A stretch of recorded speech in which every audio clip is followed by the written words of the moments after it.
नमस्कार, आपके साथ मैं हूं दीपिका शर्मा और आप देख रहे क्राइम तक माफिया क्वीन के इस एपिसोड में आपका स्वागत है। बात करेंगे दिल्ली के द्वारका की, जहां से केस सामने आया है जिसपे एक पत्नी अपने पति के साथ एक अलग घर में रह रही होती है। उसी के घर से कुछ दूरी पर ही उसकी सास और उसके अन्य घर वाले रह रहे होते हैं, लेकिन ये अपने पति को लेकर एक दूसरे घर में रह रही होती है। पति 37 साल का करण, जो कि नोएडा की कंपनी में प्रोडक्ट एनालाइजर के तौर पर एक प्राइवेट जॉब करता था। 10 साल पहले उसकी शादी इसी सुष्मिता से हुई थी और करण देव और सुष्मिता का एक 7 साल का बेटा भी है। पर 2 साल पहले सुष्मिता को अपने एक चचेरे देवर यानी कि अपने ब्रदर इन लॉ से उसकी बातचीत होती है। बातचीत लगातार बढ़ने लगती है। अब जो संबंध उसका पति से होना चाहिए था, अब वो उसका अपने ब्रदर इन लॉ से होने लगता है। यानी कि वो बातचीत करते हैं, दोनों एक दूसरे के काफ़ी ज़्यादा क्लोज आ जाते हैं। अब उनके लिए एक बड़ी समस्या ये बन रही थी कि जो उसका पति है यानी कि करण देव, उसको कैसे हटाया जाए। ना ही तो उसको बता सकते हैं कि उसका क्या पूरा मसला है, यानी कि वो अपने ब्रदर इन लॉ के बारे में अपने पति को नहीं बता सकती है, लेकिन अब उसको उसे रास्ते से हटाना है। तो यहाँ पर फिर एक वही कहानी शुरू होती है जो लगातार हम देखते हुए आ रहे हैं कि एक पत्नी ने अपने पति का कत्ल कर दिया। यहाँ पर भी वही मर्डर हुआ। मर्डर किस तरीके से हुआ, ये बड़ा चौंकाने वाला है। दरअसल दिल्ली के उत्तम नगर इलाके में करण देव का घर है, जहाँ पर ये पति पत्नी आराम से रह रहे होते हैं, एक बच्चा भी होता है। करण अपनी पत्नी सुष्मिता और बेटे के साथ उत्तम नगर के इस घर में अकेले रह रहा होता है, जबकि माँ, भाई और बहन एक गली छोड़कर ही दूसरे घर में रह रहे होते हैं। अब इश्क में अंधे राहुल और सुष्मिता ने मिलकर एक साजिश रच डाली, क्योंकि उन्हें करण देव को अपने रास्ते से हटाना था। अगर करण की मौत हो जाए, उनका ये भी प्लान था, अगर उसकी मौत हो जाए तो उसकी सारी प्रॉपर्टी राहुल और सुष्मिता की हो जाएगी। राहुल यानी कि सुष्मिता का ब्रदर इन लॉ, करण देव का चचेरा भाई और सुष्मिता का चचेरा देवर। और उसके बाद ये दोनों शादी करने का भी सोच रहे थे। इसके बाद इन्होंने प्लान बनाया कि करण की मौत को इस तरीके से किया जाए ताकि वो एक हादसा लगे और इनका नाम भी सामने ना आए। इसलिए पहले उन्होंने करण को नींद की गोलियां देना शुरू किया, लेकिन कुछ वक्त बीत जाता है, करण की मौत नींद की गोलियों से नहीं हो पाती है। अब ऐसे में जो पूरी केस का खुलासा होता है वो होता है चैट से।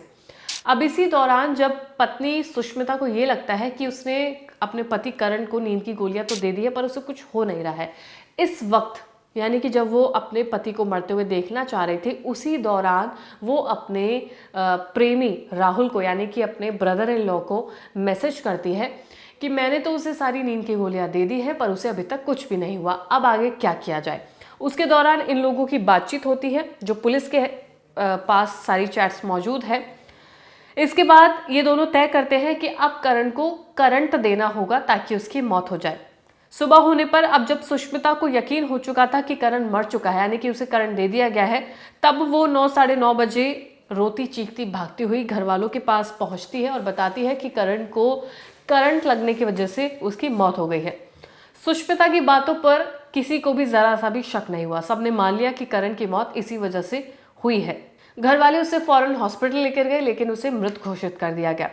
करण की लाश को देखकर डॉक्टर्स को शक हुआ। शक इसलिए हुआ क्योंकि करण के सिरे पर, हाथ पैर पर टेप के निशान नजर आ रहे थे। वो टेप के निशान क्यों थे, क्या थे, इसकी वजह सुष्मिता और राहुल को तो पता थी, लेकिन डॉक्टर्स और घर वालों को नहीं पता थी कि उसे तार लपेट कर करंट देकर मारा गया है।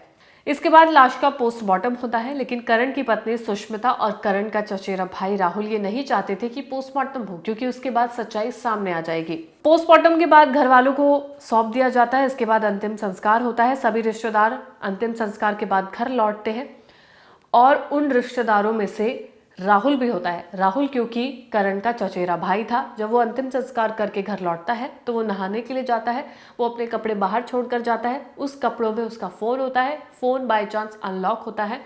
इस दौरान जो करण का सगा भाई है वो उस फ़ोन को देख लेता है। उसके दिमाग में क्या आया क्या नहीं वो तो वही जाने, लेकिन वो फ़ोन देखता है, अनलॉक होता है, खोलता है। जब वो खोलता है तो उसे दिखता है कि वो और उसकी भाभी चैट कर रहे थे। चैट के दौरान तमाम चीज़ों का खुलासा हुआ। जब वो लोग बातें कर रहे थे कि करण को नींद की गोलियां दे दी हैं, उसे असर नहीं हुआ है, अब उसे करंट लगाना चाहिए, वो मर चुका है, अब घर वालों को क्या बताना है, तमाम चीज़ें उस चैट में थी, जिससे खुलासा होता है। जो करण का असली भाई है वो तुरंत अपनी बहन को, नैन्सी को इस बारे में बताता है। फौरन ये इसकी वीडियो बनाते हैं, पुलिस स्टेशन पहुंचते हैं, सारी सच्चाई पुलिस को बताते हैं।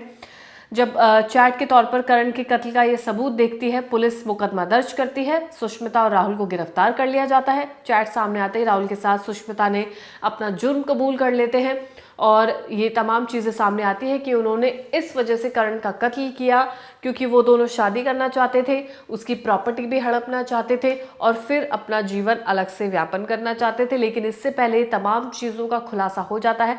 अगर वो बीवी के फ़ोन की चैट्स नहीं मिलती तो शायद इस बात का खुलासा होने में देर लगती। खुलासा तो होता लेकिन शायद वक्त लगता, ये तमाम चीज़ें सामने नहीं आ पाती। लेकिन स्पष्ट कुछ ही दिन में सच्चाई का सामने आ जाना अपने आप में एक बड़ी बात है।